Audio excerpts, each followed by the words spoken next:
കുട്ടികളുടെ attention span എങ്ങനെ വർദ്ധിപ്പിക്കാം? കുട്ടികൾ പഠിക്കാനിരിക്കുന്ന സമയത്ത് പാരൻസ് കൂടെ ഇരിക്കുന്നുണ്ടെങ്കിൽ അവരായിരിക്കണം കുട്ടികളുടെ റോൾ മോഡൽ. പാരൻസ് പഠിപ്പിക്കുന്ന സമയത്ത് മൊബൈൽ ഫോണും നോക്കി കുറേ സമയമൊക്കെ കളയുകയാണെന്നുണ്ടെങ്കിൽ അത് കുട്ടികൾക്ക് ബാഡ് മെസ്സേജാണ് കൊടുക്കുന്നത്. അപ്പോൾ നിർബന്ധമായും ഈ ഒരു ശീലം ഒഴിവാക്കുക. രണ്ടാമത്തെ കാര്യം, കുട്ടി ഒരു പേജ് വളരെ കോൺസെൻട്രേറ്റ് ചെയ്തിട്ട് മുഴുവനായിട്ട് വായിച്ചു കഴിഞ്ഞു എന്നുണ്ടെങ്കിൽ കുറച്ച് നേരം കൂടി അവനെ ഇരുത്തി വായിപ്പിക്കാൻ വേണ്ടി സെക്കൻഡ് പേജ് കൂടി വായിച്ച് കംപ്ലീറ്റ് ചെയ്യാൻ അവനോട് പറയുക. മൂന്നാമത്തെ കാര്യം, ADHD അല്ലെങ്കിൽ പിരിപിരിപ്പ് കൂടുതലുള്ള കുട്ടികളാണെങ്കിൽ ഒരു 10 മിനിറ്റ്സ് അല്ലെങ്കിൽ 15 മിനിറ്റ്സ് ആണ് കുട്ടിയുടെ അറ്റൻഷൻ സ്പാൻ എങ്കിൽ ഒരു 5 മിനിറ്റ്സ് ഇടയിൽ ഒരു ബ്രേക്ക് കൊടുക്കുന്നത് നിർബന്ധമായും ചെയ്തിരിക്കണം.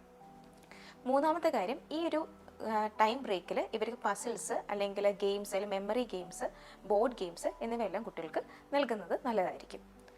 നാലാമത്തെ കാര്യം, ഒരു ഷെഡ്യൂൾ അവർക്ക് വേണ്ടി നമ്മൾ ഫോർമുലേറ്റ് ചെയ്യുക. അതായത് ഒരു ടൈം ടേബിൾ ഉണ്ടാക്കുക. ഡെയിലി റുട്ടീൻസ് ചെയ്യാൻ മടിയുള്ള കുട്ടികളാണെന്നുണ്ടെങ്കിൽ കറക്റ്റ് ഒരു ടൈം വെച്ചിട്ട് റുട്ടീൻസൊക്കെ നമ്മൾ എഴുതി ഒരു ടൈം ടേബിൾ പോലെ ഉണ്ടാക്കി കുട്ടിക്ക് നൽകുക.